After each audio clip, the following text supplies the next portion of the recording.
Esquerra Republicana de Catalunya i jo mateix considerem imprescindible que durant aquest mandat es construeixi un nou centre d'acollida d'animals per donar solució als abandonaments i en el mal tracte que tenen els actuals animals del centre d'acollida que existeix actualment.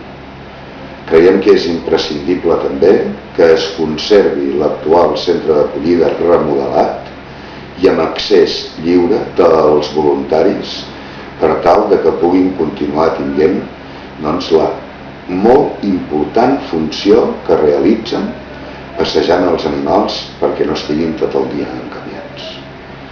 Nosaltres defensarem durant tot aquest mandat que hi hagi un centre d'acollida nou i la reforma de l'antic. I només posem una condició, que aquest espai no es mengi un espai que estava destinat a ser un espai verd. L'espai on s'ha proposat la gossera nova és un espai que es va permutar per 15 milions d'euros en una clínica, per un hospital, per tant. I el que buscàvem era que aquest espai s'incorporés en el Parc de l'Oreneta per evitar que el Parc de l'Oreneta quedi asfixiat en la seva relació amb els corredors verds, en relació al que ha de ser el Parc Natural de Collserola. No és creïble que amb 100 quilòmetres quadrats que fa la ciutat de Barcelona no hi hagi més que una possibilitat on ubicar un centre d'acollida d'animals de 10.000 metres quadrats.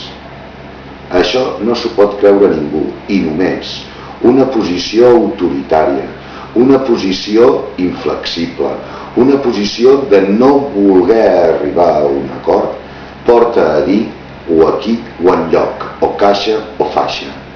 No és aquesta la manera de governar que entén que s'ha de fer a Barcelona Esquerra Republicana de Catalunya.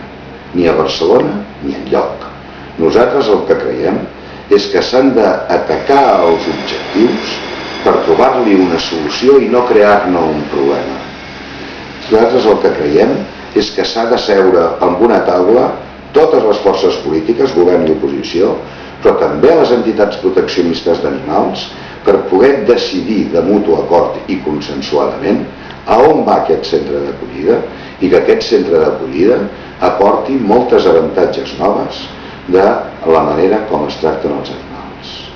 Nosaltres estem perquè la ciutat sigui distingida com una ciutat amb una cultura animal, com una ciutat que defensa el benestar animal, que té cura dels seus animals domèstics i que el que busca és un canvi de relació entre l'espècie humana i la resta d'éssers vius, no basat en l'imposició, sinó basat en una relació que dignifiqui tots els éssers vius.